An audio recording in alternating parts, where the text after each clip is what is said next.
boo fi nekkee naan ñu bàqara ba naas rek alayhim daan nag yooyu la gaa yi di leen naxee de te ba ngeen seetloo parrainage bi seetlu leen bu baax ñi nga xam ne valide dinañ leen ñu dem ci présidentielle yi mboolem ku rendre dialogue amul kuñ tee mooy boobu remplir 9 yi yoon na ba pare da nga ciy dolli ndax Macky Sall mané nga ak Macky Sall ba pare boobu pièce dañ koy xoolaale.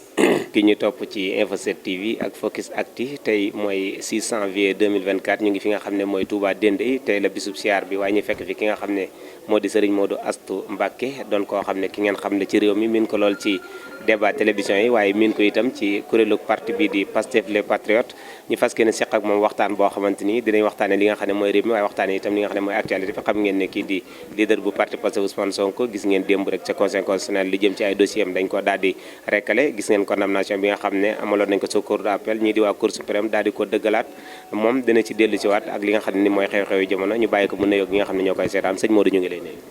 aleykum salaam wa rahmatullahi wa barakaatu ñu ngi lay nuyu bu baax di la siyaar di la fay di nuyu mboolem koo xam ne mi ngi nar a topp ci ñaari site yi nga wax ci biir Dendey yi nga xam ne tey la siyaar bi ci sëñ Modou Xabaan moom sëriñ Mandoumbe Xabaan nekk fii itam ci kër sëñ Sam Mbacké moom sëñ Mamour Mbacké Dendey di leen siyaar bu baax di leen dalal. jërëjëf sëñ Modou li ñuy doore rek mooy li xew jamono ji ngi waajal ay élection gis ngeen démb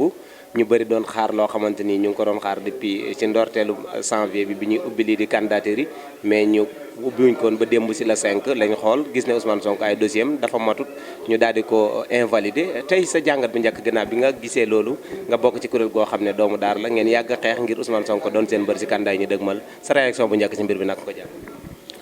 waaw moom xam nga ñoom li ñu wax mooy ñoom dañu ñun duñ ko xool ndax li ñuy xool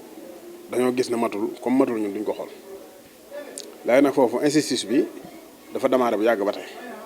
ci Ousmane Sonko egg na ci nit ñi daanaka injustice bi ñu koy teg dafa mujj nekk li ñuy wax règle générale. règle générale mooy lépp lu ñu ko teg comme injustice rek day nekk loo xam ne ci xel yi dañ naan nii rek la mënoon a demee dañ naan nii rek lay demee mais nag exception bi mooy bu ñu demee ba gis yoon àtte dëgg dox loo xam ne tey lii ay lu Ousmane Sonko am la comme dëgg. ñu delloo ko saa su ko leen defee rek li gën a seetlu ci réaction yi doomu aadama yi def rek mooy lii exception la parce que keroog bi ñu jëkkee génne décision cour suprême bi te RFM wax ni Ousmane Sonko delloo nañu ko liste électorale defe naa Dakar man mi mu fekkoon ñu ngi doon def ay ciblé di def ay manifestation di corné oto yi te pourtant benn citoyen bu ne man maa ngi ci dëgg mu dem si cour suprême ne ko nekkoo ci dëgg ci misaal ba jaaroon ci dëgg laa wax de loolu jarul ciblé dëgg nga ne ci dëgg laa nekk te dëgg mooy dëgg ñi àtte dëgg ñëw na yéen yaa ne ci dëgg loolu xam nga bu ko nit ñi dee ba koy ciblé rek xam nga lu ko waral c'est-à-dire mooy àtte lu dul dëgg dañ ko gën a miin gën koo xam ci mbiru Ousmane Sonko justice moom pare na pour jël mbiri ñëpp teg ko ci yoon waaye bu ci mbiri Ousmane Sonko koy desee rek dañu koy daal di salfaañi sànni ko fee loolu la preuve mooy bi ñu déposé dossier am na ko xam ne fayul sax caution ndax sec bi mu joxee ci conseil de caisse de consignation boobu yi sec ba mu fa joxe caisse de consignation sec ba mu fa joxe du sec bu baax te teewul bi mu dikkee ñoom vérifié nañ xool ba xam am na quittance bi am na itam mboolem document yi ñu koy laaj xool nañu itam ne moom joxe na ay faux signature parlementaire te teewul moom vérifié nañ dossier ba xam ni joxe na ay faux signature parlementaire am na ci sax ñoo xam ne xool nañ ba xam ne ñoom li ñuy joxe teg ko comme ay dossier sax matul parce que bu ñuy ku ñu laaj 34000 maam 44000 li gën a néew ci la ñuy laaj yow yóbbuwoo sax lu ma 2000 teewul ñoom xool nañ say dossier ñu dem ba ci dossier Ousmane Sonko ñu ne ñoom duñ ko xool parce que dafa incomplet parce que xool nga bu ñu ko xoolee ñoom danañ xam ne lii du lu ñàkk mat moo tax nanguñ koo xool li tax ñoom nanguñ koo xool ñu daal di koy teg collé motif na ko ñun duñu ko xool ma xam na ñoom bu ñu ko xoolee danañ fekk maam signature parlementaire yu valable dana fekk itam benn constat huissier boo xam ne mooy wane ne moom dem na di ko wuti mais dañ ko ko nangu la jox nga xam ne dañuy wax ne étatiquement judiciairement moom may na ko pour moom mu dem ci élection may na ko mu am ay parrainage mais bu fekkee autorité administrative bi te moom doo kul koo xam ne day am ay xalaati boppam yoo xam ne da koy neex ne ñi la ko defee moom chaque jour ci li muy dox ci li ko luwaa digal la war a dox luwaa digal na ko na delloo ci liste électorale yi dañ ko jox ay parrainage mu taxaw lànk loolu yi loolu ñoom bu ñu xooloon ñoom en tant que ay juge te dellu ci li ñuy wax jurisprudence ci dinañ atte bu jiitu bu ñu fa atte woon koo xam ni daa war a dem déposé fekk waa caisse de consignation tëj mu ñëw jël ab huissier ne man dama leen dem di leen fay fekk ñu tëj ñu ne ko kon garaawul bokk nga mën ngaa bokk loolu la ñuy wax jurisprudence boobu bu fekkoon ñoom jàngat delloo nañu ko ci mbir Ousmane Sonko kon effectivement day wala dem ci élection présidentielle yi waaye ñoom dañoo nekkul ñoo xam ne ñu sérieux lañ te xam nañ ne duñu sérieux parce que ñoom système parrainage bi ñu teg première rek mooy système la boo xam ne pour éliminer ay adversaires yu leen gën a dut la te ba ngeen seetloo parrainage seetlu leen bu baax ñi nga xam ne valide dinañ leen ñu dem ci présidentielle yi mboolem ku rendre dialogue amul kuñ tee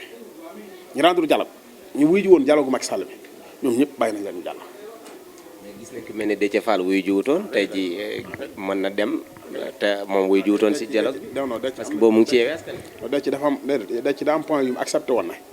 yii moom mën na cee wax yii du ci wax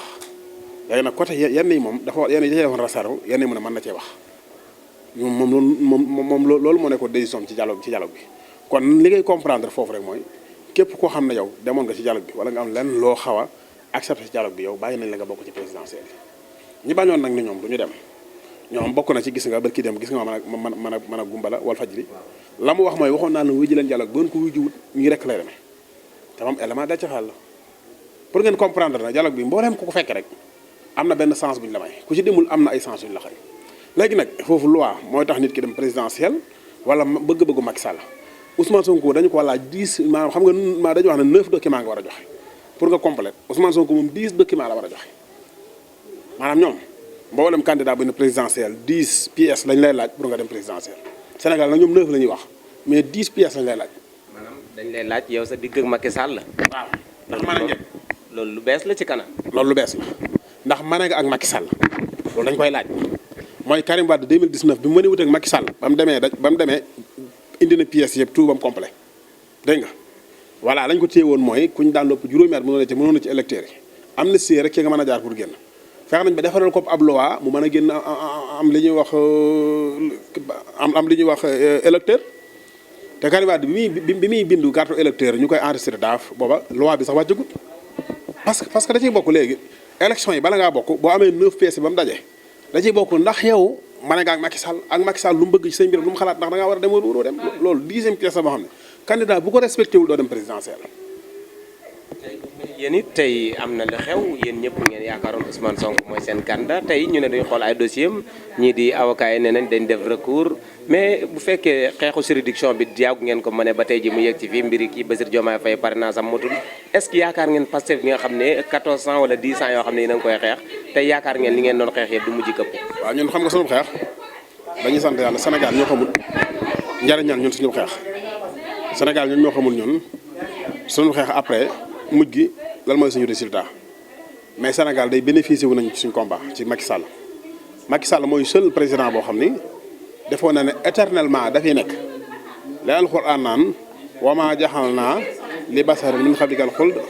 afa in mitta fa humal xaaliduun defuñu kenn ku fi nekk ba faw ku mën a doon waxtu day ñëw mu jóge fi Macky Sall dafa defoon na comme ni Sassou Nguesso def nekk Kinshasa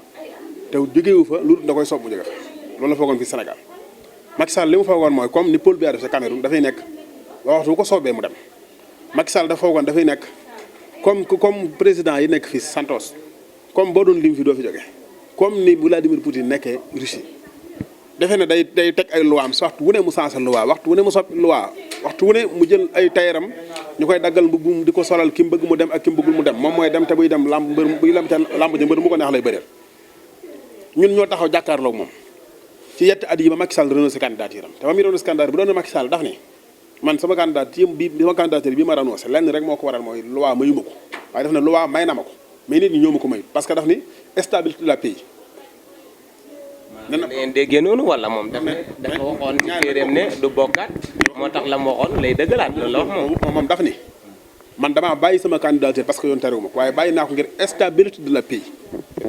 moo boobu la jëfandikoo.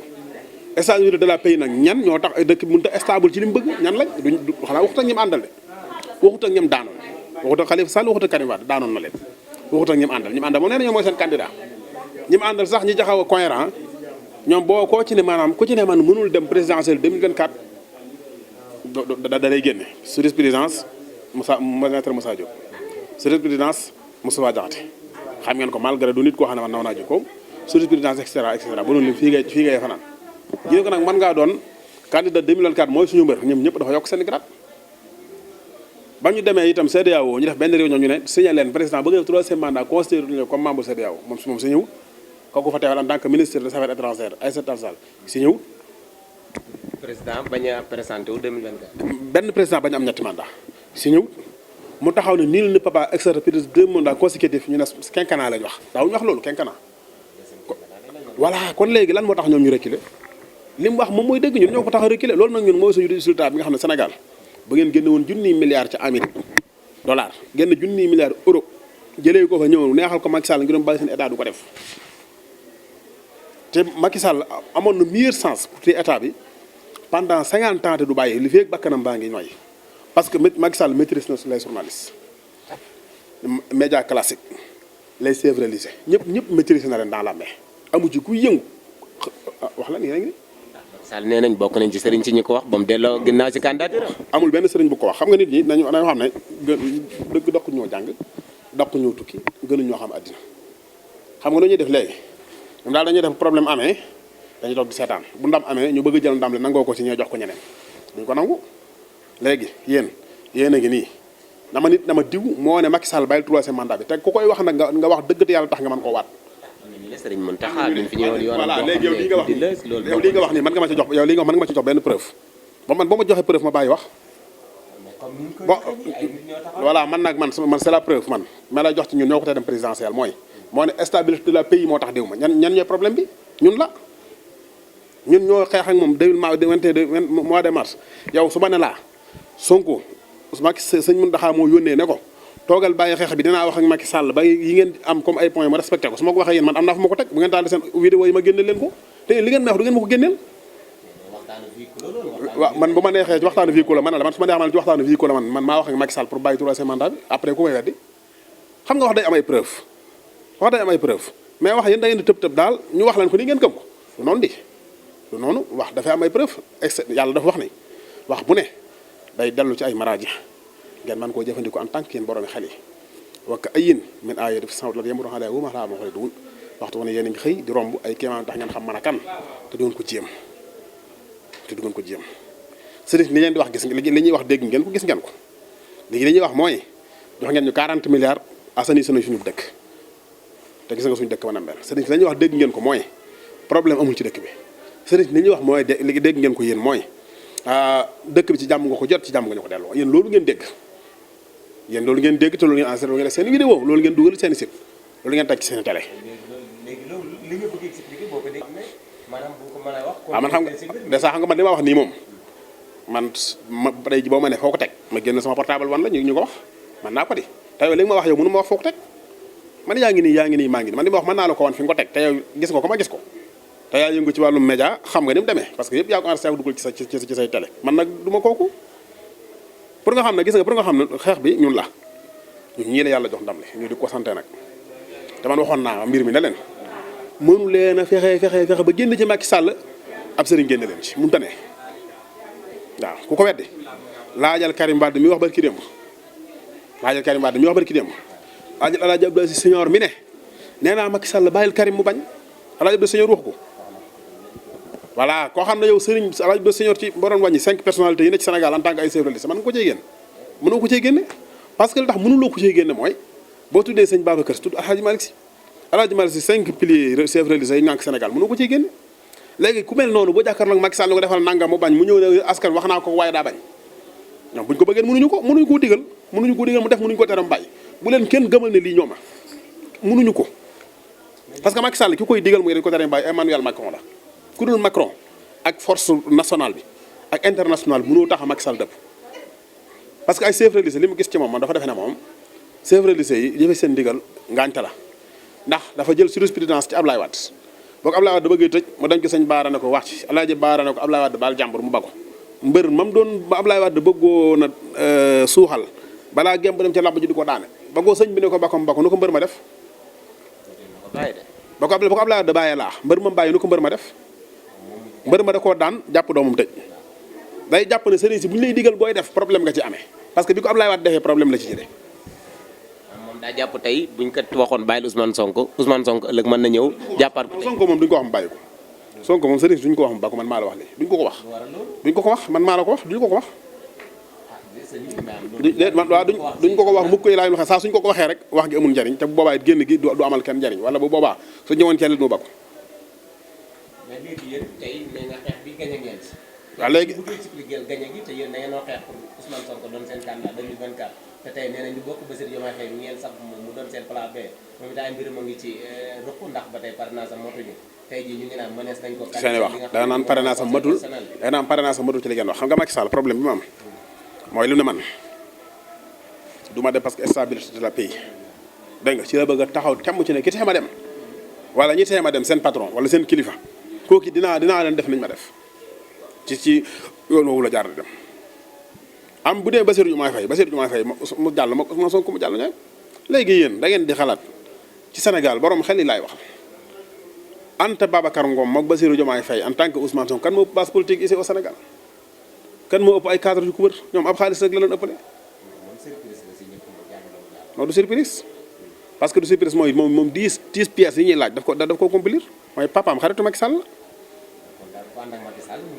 ah non loolu mooy li ma la wax amul ku fay yóbbu 9 pièces di jàll 10 pièces la fay nit du yóbbu jàll 9 pièces mënu faa dugg jàll. li nga bëgg expliquer ni yëpp ñu wër parrainage nekk ci dëkk bi ñu di collecté parrainage tey jii ñu mel ni. voilà léegi yow léegi tey jii yéen waaw léegi yéen tey jii yéen tey jii. diw moo admis diw day dem deuxième tour da nga jàpp ne loolu yëpp daal c'est faux. xam nga li ma la bëgg a misaal mooy ñun Bassirou Diomaye Faye am na ñu daan wax ne du jàll mais amul ci waa APR ku daan wax ne parrainage dañ koy téye dañ daan wax ne daa bokk ci Pastef te ba mu ci bàyyi ak léegi matul 1 an te ko génn ci parti te matul 1 an boo bëggee dem candidat li ñuy wax candidat libre wala indépendant mënuloo dem parce que 1 an da ngay diminuer si parti pendant 1 an ñoom loi bi lañ soxla woon moom lañ doon convoqué waaye loi bi lan moo tax ñoom biñu ci egg si utiliser suñu loi boobu ñu utiliser parrainage parce que parrainage mooy tame Macky Sall mooy lay dégg nga te tame ñaar la daa am tame boo xam ne boo doon lay suuf du jàll ko mel ni Bassirou Diomaye Faye bu lay ca tame ba nga xam ne boo ci lay suuf sax du jàll tame boo xam ne amuti bën amul dara dañ ko liggéey comme formule tame waaye booy lay dara du wat beneen tame bi muy génnee nag ñoom Anta Babacar Ngom tame la boo xam ne day rëy ab yu réet la tame yu réet la booy lay ñuy wat wala parrainage bi ma ne la système parrainage bi képp man bu ñu ma ko joxoon bu ñu indi woon million benn candidat donc bu amoon Sénégal te amul deuxième candidat kenn nay dem présidentiel ma di ko laaj ñaari parrainage yu walaabal képp su ma indilee million parrainage su ma neexee invalidé man naa ko parce que man système bi ñuy seggee parrainage état bi moo ko créé aussi li ñuy wax fichier parrainage par kayit yi moom moo ko créé fichier électoral moom moo ko yor. moom sax ku ci mel ni Mimi Touré ne fichier 2017 bi moom la gars yi di contrôler parrainage est-ce que loolu da ngay ànd ak moom ci wax ji. damay ànd ak moom bien sûr parce que xam nga li tax ma ànd ak moom mooy fichier électoral mi ngi mel ne mat lawul foo séene ci Sëñ Touba Sëñ Touba fa mat lawul foo séene nëbb na ko benn murid yëpp la ko jox fichier parrainage parce que murid yee ko moom moo ko tax a jóg fichier parrainage sénégalais ko moo ko tax a jóg li tax yow mënoo ko am mënoo ko am li tax yow amoo ko mën aw ma ko fichier parrainage 2012 ci ngay dem ci sa téléphone doo ko ci fekk waaye téléphone boo mas a ubbee sa Google fekk ko ci lu tax léegi amatul parce que li tax amatul mooy ñoom pour ñu éliminer la maanaam système bi ci la ñuy jaar même carte USB yi ñuy joxe sax am na carte USB boo xam ne yow mën naa dox ci sa machine bii te du dox ci machine bee machine yi ñor. dañoo ñëw kale yi ñu joxe ko te waa DG ñoo la jox kale. waaw léegi nga ñëw kale yi noonu ñu exploité ko normalement duñ ko xool. waaw léegi kan moo la jox kale bi moo tax machine ordinateur yi ma ne système bi moom la ñuy defal affaire ba loo mën a boo indee kale bi du ko xam kale bu doon yow sa kale bopp la yaa ko jënd ci marché wala yaa ko fabriqué ci Chine wala ci France indi ko amaana boo ko dugalee ci seen machine yi doxul ñu ne sa faute la parce que yaa wut sa kale mais ñoo la jox kale bi war laa vérifier ci si kale bi ak machine ordinateur su amee problème kan la yow la waaye léegi li tax nag yow léegi tooru yow lañ koy teg moom ñoom ñi la ko jox ñoom ñu teg la tooru yi. ba ci système parrainage bi dañ ne woon ku parrainer 2 personnes yow yoon da lay daan amende 100 000 francs mën nga dem sax ba tëdd si 2 mois prison mais depuis parrainage ñu fi ba léegi mosuma gis képp kuñ teg daan ci lu nu mel te boo xoolee doublon yi am ak ñi nga xam ne ñoo nekk ci fichier électoral bi bëri nañ trop ba kenn mënu ko. dañoo xam ne ñoom nit ñi dañoo con moo tax ñuy teg ñoom bu ñuy teg loi yu con la ñuy teg. waaw loi bi dafa con xam nga loi bi con mooy problème mu doublon mën naa ñàkk parce que système parrainage bi nii mën nañ ko installé nii ma lay bëgg a wax jëmmi l'intérieur war nañu am benn bloc boo xam ne yow boo nekkee candidat ñu jox la clé jox la fiche parrainage jox la sa machine ordinateur ñoom duñu la contrôler de da ngay dem ci sénégalais yow su la kii joxee identité am boo ko enregistré directement day dem ci bloc bi ñu gis na yow am na ko la parrainage ñoom ñëw na ci seen machine gis nañ ko soo amee 1000 boo amee 44000 yi ñu soxla dañ lay plafonné defal la flash vert ne la yow admet nga mu jeex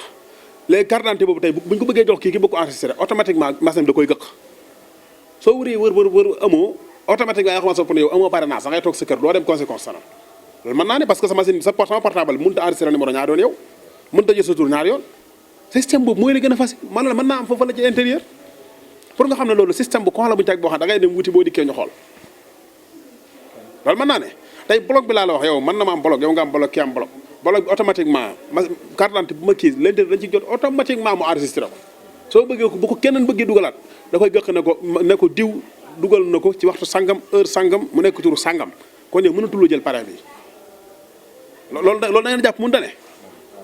dafa mën a nekk parce que sa carte d'identité bi yow tey jii boo ko doon xoolaat boo ko vérifié benn chiffre boo ko ci juumee du jàll ah soo ko xasee enregistré ci wàllu xaalis wala dara soo ci bëggee dugalaat du jàll maanaam carte crédit soo ko xoosee boo jëlee chiffre yi boo ko bëggee jëlaat du jàll parce que système la boo xam ne directement boo ko jëlee da koy signaler ca bloc ba ñu daal di koy rayé automatiquement. mais boobu léegi yaa ngi wax mais tey Bassirou Diomaye Faye bu fekkee mbiram jàllut maanaam gis nañ ay Habib Sy gis nañ ñeneen Pastef nan la war a taxawee en tant que yow mi nga xam ne bokk nga si. waaw man xam nga lu ñu bari sax deful man bokkuma Pastef ñu bari xamuñu loolu ñu bari man damaa bokk ci bokkuma ci yooyu yëpp bokkuma ci man awmul benn mouvement wax am naa seen carte wala ma ci milite waaw ñoom dañu may invité comme nii nga ma invité ci sa télé bi te bokkuma ci sa télé bi voilà noonu la rek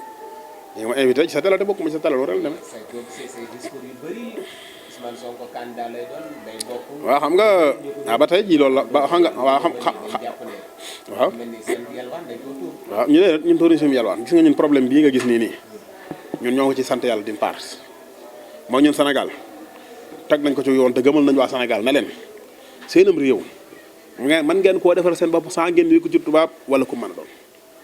doole kàttan itam yàlla ko am te xañu ko kenn yàlla dooleem xañu ko kenn ndax yàlla bi nit ki ganee adduna di doxay soxlaam di wax di mën a aj di mën a yéeg di wàcc di mën a lekk di naan di nelaw di doxay soxlaam ak a ñëw boobu la ko yàlla rof dooleem gis nga borom xam gis nga doomi soxay bu ya xam nga la ñu waxoon Moussa dañ ne bàyyi istaajiru def ko jël nga def ko booy mu yor liggéeyu kër gi inna xayra man istaajartal xawiyul amin dañ ne baax na lool ngay jël ab booy bu la garder sa kër koo xam dafa am kattan yàlla bi mu ko amee da ko able kattan boobu mooy able nag nit ki wuru ko am par toog ci si ñaadam di ñaan yàlla na yàlla may kattan te yow boo nee bëreet daw dem ci mbedd mi ngay toog fi nga toog di ñaan yàlla na yàlla yóbbu mbedd mi yàlla du ko def parce que def na ko ba pare mooy noonu Sénégal gis nga lii tax nu dem Ousmane Sonko roof na ko ci bopp nit ñi ba pare teg moom la gaa yi bañ a dégg mooy nit ki toog di wax loo xam ne xel nanguwu ko ñu vérifié xam ne ba li ngay wax ay caaxaan képp la ñu daj ba mu seen ñu teg ne amu fi woon bu jëkkoon lan ngeen daan gis lu nit wax ñu ne eskay te loolu su yonte bi sax dafa wax ne loolu bu leen ko def te damay faral di wax ne jàngale yii ngeen di jàngale nag na dëggu mun leen a jàngalu lu gën jàngalam yonte bi na dëggu mun leen a dàqal yonte bi ab grand bubu na dëggu ëpp leen digal ci jëfe ndigalul yàlla te doon ko jaat ndigalul yonte bi na dëggu nit soloon mbubb mu gën a foon mbubb yonte bi na dëggu nit tolut egg fenn di topp kenn ku dul yonte bi na dëggu nit amul sañ-sañ ak capacité di sañ a daga ne nag araamal ku dul moom te moom yàlla ne ko na woon xale bu jigéen boo fekk boo ko bëggee bu la ko ndayee mër bu la ko bàyyee mër jëlal lew na la yàlla wax na ko loolu te mosu ko def xaalis sat lakim jëlal mu dana ko jigéen ju la bëgg yow jëlal jigéen ñoo ne bëgg naa la jëlal yàlla wax na ko loolu nee na ko ku ab toolam rafet boo bëggee nangul yàlla wax na ko loolu te mosu ko def ko sa bàyyam faatu bu dee jirim jëlal alalam garawul pour xeex bi ngeen nekk ci yàgg combattre di yee askan bi di wax pour askan bi yeewu tey ki nga xam ne moo gënoon tax ngeen porter combat bi moom démb li ñu jot comme message mooy askan bi dem leen jëli seen carte électeur xaar ma xeex baa ngi ci kanam da ngeen di dellu ginnaaw yéen resté toog xaar ko wala da ngeen di continuer di conscientiser askan bi wala yéen lan ngeen fas yéene def wala moom ngeen di def. xam nga li ñu conscientiser askan bi mooy li mu wax rek moom nee na toog leen xaar ma ci ñu toog nit ñi nangoo toog xaar ko ci loolu lañ leen di conscientiser. dañuy toog dégg nga ma wax ñun kay weesu nañu foofu man yaakaar naa ña muy waxal man bokkuma ci toog leen xaar ma man bokkuma ci man kenn du ma xool naan damay toog di ko xaar wala du ma toog di ko xaar man dama koy xaar loolu man bokkuma ci ñooñu sax man kay ñi war a wax nit ñi ñu toog xaar ko laa bokk man fexe bañ toog nangu koo xaar ak itam ñi war a conscientiser nit ñi ñu dem jëli seen carte électeur pour nangu ko voter man ci ñooñu laa bokk te votel Ousmane Sonko man nga votel Sonko man nga votel ko Ousmane Sonko santaane ñu votel ko loolu lépp mi ngi suñu kanam moom daal nee na toog leen xaar déglu ma waaw loolu ci moom la waaw ma ne la gis nga ñi naan abusé gi nga ñi naan abusé ci système bi la loolu ñoom ñun ñi nga xaar Sonko rek ñun Sonko xamuñ ay erreur am ñun Sonko xamuñ ay erreur am ñun ñu ngi koy xaar rek bu nañu abusé ci système bi la ñu ne ko ci système bi nga bu nañu doonu système bi ñu ne du système bi pour mu gën a gaaw daal xam nga wolof de xam na mag lu mu nangu teg ko dagan na ñun ñoo nangu ànd ak moom bàyyi ko lu mu ñu beleen ñoom moom lu mu ñu teg baax na. présidentielle yi ñu ngi ci jëm tey daanaka li admeegum génnagum premier tour daan tey plus de 20 nangam ñu ngi nii te dañ doon parrainage bi dañ ko fi def ngir wàññi candidat est-ce que tey jii nii loolu yaakaar nga dañ mën a am élection yi stable ñu fal ki ñu war a fal 2024 mu jiite réew mi te du am benn contestation comme par rapport ak li fi xew. xam nga jëmi Macky Sall li fekk mi ngi fi organiser élection yi di ñëw même bu jàllee dina am contestation bu nit gagné woon 80% yu leer mais dana ko am parce que tax ma koy am mooy bu opposition bi gagné te gisoo Sonko mu den président dina am parce que dañuy wax ne élection dañu ko xañ Sonko mais Sonko ko moom contestation bi mooy loolu xanaa contestation yi day différent dañoo sàcc élection yi sàccuñu ko diw gañ ak di gañëw ko loolu mën naa bañ am waaye diw ak diw day wutuwuñ ci woon élection yi dara da nga ko dégg wala da nga ko gis diw ak diw day élection yi kenn moomu ko woon wàcc leen te gisoo leen ci loolu da nga ko dégg da nga ko gis ñun nag amuñ problème mu toog di déglu Sonko mu ne wateel leen diw élection ñu ne comme ni nga ko laajee mandat yu njëkk yi première ñu jàll 9 lañ premier tour ñooñu mooy ñu am document complet ñu am 10 documents complets pour jàll de 10 documents complets ngay am da ci man ndax man nga ak Macky Sall mooy 10e bi boobooy 10e ba de loolu ñun nit ñoom waa conseil constitutionnel ñoo ko ci yokk ñoom ñoo ci yokk man ak Macky Sall door a jàll laajal Khalifa Sall mu ne damay dialogue gi ñu ne ko la tax dialogue mu ne naa bokk moom boobooy 10e man naa bokk rek dégg nga Barthélémy Dias nee na Sonko bu dikkul ci dialogue bi du bokk moom kon 9 la am mënut a am 10 waaw kii am na 10 kii amul 10 pour ngeen xam ne ñoom li ñuy wax soo toogee xalaat ci rek da ngay xam ne lii nii cim réew ku ciy dund du sécurité réew mu amul sécurité. léegi nag présidentielle yi nu jëm Sénégalais yi ñoom surtout patriotes yi bu leen ko gedd mukk ay élection kenn du ko gedd rawat na luy déterminer ëllëgu réew kenn du ko gedd toog leen Sonko bu doon lu muy gedd du ne pare na naa Habib Sy bu doon lu muy gedd du ne pare na naa Diomaye Faye bu doon lu muy gedd du am allié yu mu àndal démb ba tey kon kooku mu gëddu la élection comme ni ko Abdoulaye Wade gedde woon ay élection diisu ko gedd te seen kilifa geddu ko te bu ngeen ko geddee def musiba ndax gedd gi kat moom la Macky Sall di bëgg ndax moom nee na ku gedd sa yaay ay moom moo ko wax Macky Sall ngeen di ko dégg comme nee na ku gedd sa yaay ay yéen bu leen gedd bis bu ngeen geddulee moom Macky Sall ci boppam du am ceeb sax bay may xuñ du am ceeb bay may xuñ benn candidat la fi am xam ngeen ko mooy Karim Wade benn candidat la am muy Karim Wade loolu neexut a dégg la mooy maa leen ko wax. moo tabb Amadou Ba de pour mu jiite. tabbu ci palaasu Macky Sall tubaab bi ñoo ko tabb ci palaasu Macky Sall moom Amadou Ba su ko Macky tabboon du ngeen gis ki may bañ a tudd aw turam du ma tudd sax aw turam parce que kooku man daal vraiment man du ma bañ nit waaye loolu xaw na maa tabb ci moom. na Maître El Hadji Diouf wala ko. du ma bañ nit mais loolu xaw na maa dal ci moom barke Seexul Xadim loolu maa ngi koy tuubal yàlla bu baax a baax fi mu nekk ci sama xol maa ngi koy tuubal parce que jaaduwul sax nit di fa nawloo noonu am naw nit di def di considérer comme morom doomu aadama ci façon boobu. diggante mag Sonko la wala dafa def lu la. maanaam man buñ ma taxaloon fanweeri milliards man du ma am problème ki ma ko taxal problème mu liñ ma taxal te joxoon ma ko laay fexe ba mu leer nit ñi sëñ Touba ba yàlla dogalee nit ñi di ko tuumaal na yoon wi mu jaar du wii dafa bind mu leer naa ñu ne yoon waa ngi dafa ne aqsamtu billahi bi nit ñi de maanaam bi daa la fi indi dana aqsamtu billahi jëlut kenn ku ko tuddee bi daa mu yóbbu ci yoon jëlut kenn ku ko tuddee mu def la attaque direct dafa ne aqsamtu billahi inni li nabi abadan xellun wahibun ma abaahu ya baaw dana maa ngi giñ ci yàlla na yéen ñi may tuumaal man de jaam bi yàlla képp laa defar rab yonte bi lu yàlla bëgg ak yonte bëgg naa ko lu ñu bañ naa ko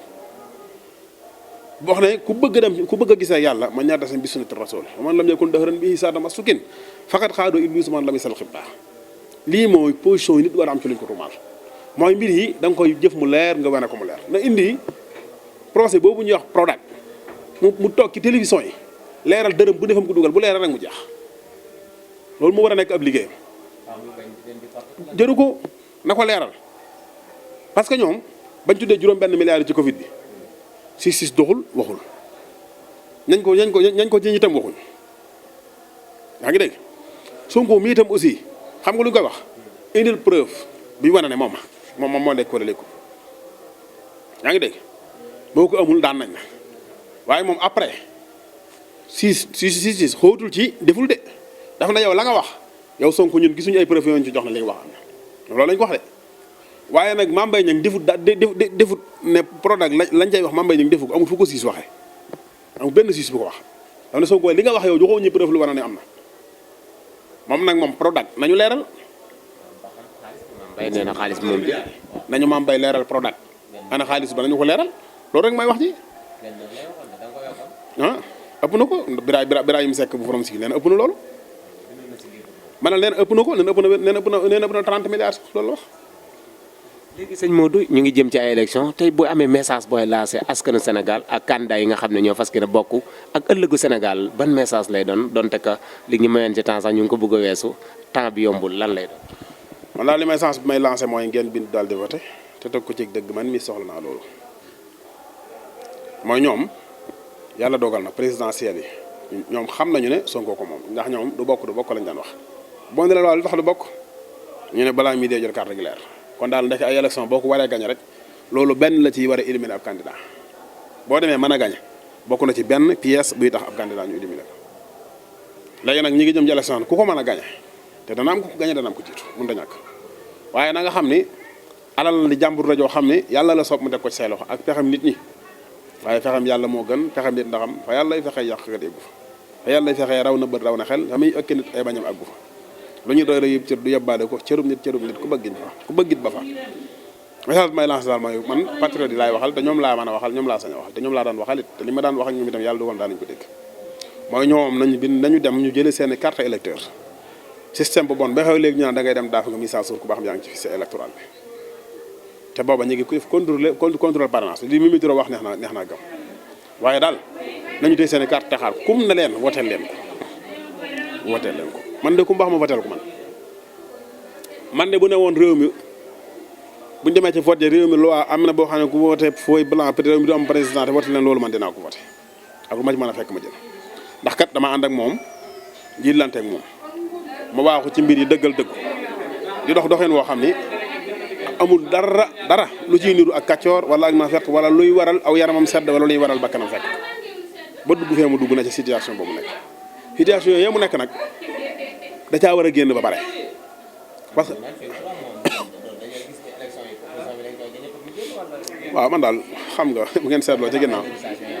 yéen ci màggal Tuubaa gi déggu leen ñu ne Macky Sall la ñu ngi wax ak moom ngir mu bàyyi Sonko déggu leen loolu yéen loolu discours benn genre discours installé ci xel nit ñi Sonko dina génn pour nañ discours de soulagement rek Macky Sall loolu ko yàlla may daa am ay nit yoo xam ni am nañ capacité di def ñoo xam ne tey jii buñ ne la woon yàlla nee na biig nangam da nga ko war a gëm da nga koy gëm parce que considération bi nga leen di jox waaye ñoom au lieu que ñu wax yàlla nee na duñu la wax Macky Sall nee na waaye waxi Macky Sall lañ lay traduiral di ko tuddee wax yàlla nit ñi nag bu ñu yeggee foofu aw nit moo xam ay kilifa diine fa àgg moo xam ay politiciens ñoo fa àgg moo xam ay journalistes ñoo fa àgg moo xam ay nit ñu baax ñu xamoon ci baax ñoo fa yegg ci situation yi ñàkk a tegu ci yoon gi nit ñi ñoo leen war a joyantiwaat kilifa diine dañ koy joyanti comme ni ñuy ki joyantee kilifa nguur kilifa diine dañ koy joyantiwaat comme ni ñuy joyantee journaliste parce que ñoom ñëpp ay nit lañ nekkuñu ay maxsuum dañuy mooy yàlla comme ni ko seen i nawle seen morom di mooy yàlla dañuy ñàkk jàng di ñàkk xam dara dañuy jàng sax duñu xam dara day am ci kilifa diine dañuy jàng duñ dégg lañuy jàng dañuy jàng duñu am ay xel pour mokkal lépp dañ ko day doon dal ay nit lañ comme nit ñëpp léegi nag comme virage la sa baay da ko doonoon da nga koo doon na ngeen bàyyi xel na diima ma jur képp mënu laa raxate ko ci yoon Ibrahima alayhi salaatu wasalaam day daf na yàlla damaa bëgg nga may ma njub ma doon imaama mboolem ko ne ci baaxu min surriyati ak samay doom ak samay sët yàlla ne ko say doom ak say sët jur gi nga leen jur boobu mënu leen a may ak baax te ku ci baaxut laa naa daxa diya saalimun mënu ma am ak moom affaire te Ibrahima kat xanaa doo ngeen ko tudd suñ kilifa yi diine bu dee ay jullit yu wér ngeen du ngeen ko def ndax yàlla nee na ginnaaw yonent bi Ibrahima moo doon gën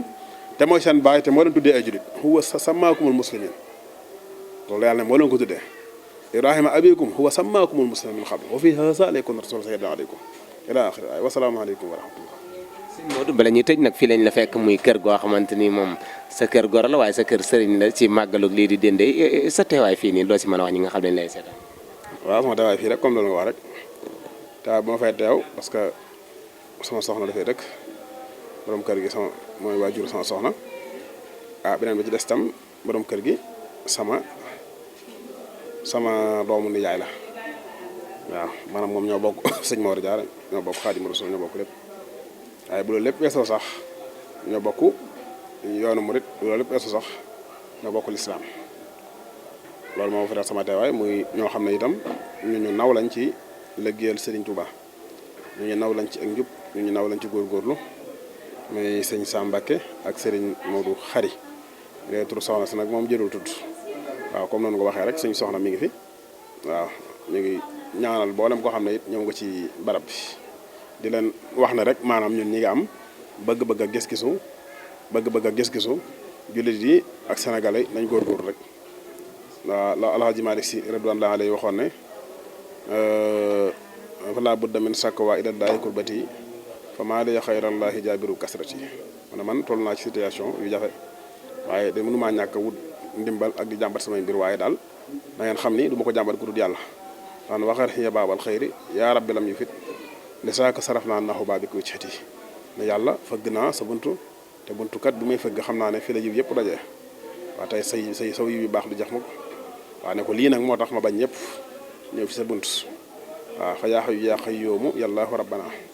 ilayka tawassalnaa bi xayril bariyati mu ne yow yàlla xam nga ne dund moom yow rek yaa ko yeyoo guy sax ba faw kàttan gu dul jeex itam yaa ko yeyoo ba faw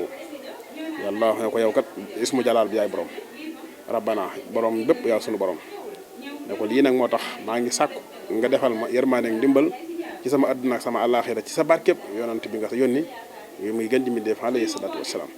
moo nga ñaan yàlla loolu suñu réew mi ak suñu barab bi jërëjëf.